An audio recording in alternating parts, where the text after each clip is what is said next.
ಈ ವಿಡಿಯೋವನ್ನು ನೋಡುವ ಮುನ್ನ ನೀವು ಇನ್ನೂ ಕೂಡ ನಮ್ಮ ಚಾನೆಲ್ ಅನ್ನು ಸಬ್ಸ್ಕ್ರೈಬ್ ಆಗದಿದ್ದರೆ ಸಬ್ಸ್ಕ್ರೈಬ್ ಆಗಿ ಮತ್ತು ಈ ವಿಡಿಯೋಗೆ ಒಂದು ಲೈಕ್ ಮಾಡಿ. ಹಾಯ್ ಫ್ರೆಂಡ್ಸ್, ಇಂದಿನ ವಿಡಿಯೋದಲ್ಲಿ ಮುಟ್ಟಿನ ಅವಧಿಯಲ್ಲಿ ಲೈಂಗಿಕ ಸಂಪರ್ಕ ಹೊಂದಬಹುದೇ?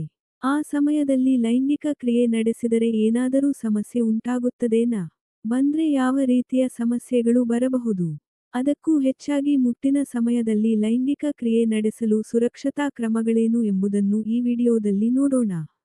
ಅದಕ್ಕೂ ಮೊದಲು ನೀವಿನ್ನೂ ನಮ್ಮ ಚಾನಲ್ ಸಬ್ಸ್ಕ್ರೈಬ್ ಆಗಿಲ್ಲ ಅಂದ್ರೆ ಸಬ್ಸ್ಕ್ರೈಬ್ ಮಾಡಿಕೊಳ್ಳಿ, ನಮ್ಮನ್ನು ಬೆಂಬಲಿಸಿ ಅಂತ ಹೇಳುತ್ತಾ ಇವತ್ತಿನ ವಿಡಿಯೋ ಆರಂಭ ಮಾಡೋಣ. ಸ್ನೇಹಿತರೆ, ಮುಟ್ಟು ಸಂತಾನೋತ್ಪತ್ತಿ ವಯಸ್ಸಿನಲ್ಲಿ ಆರಂಭವಾಗಿ ಋತುಬಂಧದವರೆಗೆ ಪ್ರತಿ ತಿಂಗಳೂ ಬರುವ ಜೈವಿಕವಾದ ಹಾಗೂ ಸ್ವಾಭಾವಿಕ ಪ್ರಕ್ರಿಯೆ ಆಗಿದೆ.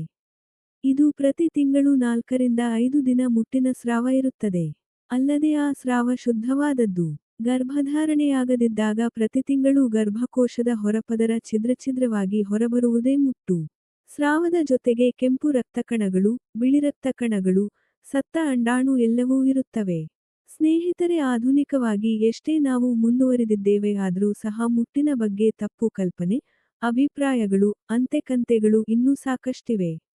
ಮುಟ್ಟು ಆದಾಗ ಹೆಣ್ಣು ಸ್ನಾನ ಮಾಡಬಾರದು, ಅಡುಗೆ ಮನೆಗೆ, ದೇವರ ಕೋಣೆಗೆ, ಹೊರಗಡೆಗೆ ಹೋಗಬಾರದು, ಮುಟ್ಟಿನಲ್ಲಿ ಲೈಂಗಿಕ ಸಂಪರ್ಕ ಆದರೆ ನಪುಂಸಕತ್ವ ಬರುತ್ತದೆ, ಮುಟ್ಟಿನಲ್ಲಿ ಹೊಳೆ ದಾಟಬಾರದು, ಹೂ ಮುಡಿಯಬಾರದು ಹೀಗೆ ಒಂದಲ್ಲ, ಎರಡಲ್ಲ ಹಲವಾರು ತಪ್ಪು ಕಲ್ಪನೆಗಳು ನಮ್ಮಲ್ಲಿವೆ.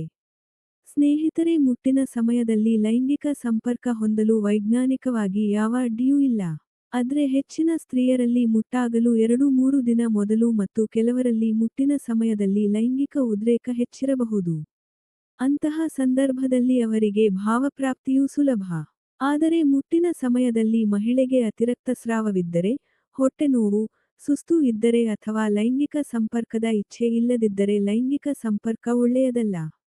ಇನ್ನು ಇಲ್ಲಿ ನೆನಪಿಡಬೇಕಾದ ಮುಖ್ಯ ವಿಷಯವೆಂದರೆ ಏಡ್ಸ್ ಇನ್ನಿತರ ಲೈಂಗಿಕ ಕಾಯಿಲೆಗಳು ಇದ್ದಾಗ ಮುಟ್ಟಿನ ಸಮಯದಲ್ಲಿ ಪುರುಷರಿಂದ ಸ್ತ್ರೀಗೆ ಬೇಗನೆ ತಗಲುವ ಸಾಧ್ಯತೆಗಳು ಹೆಚ್ಚು.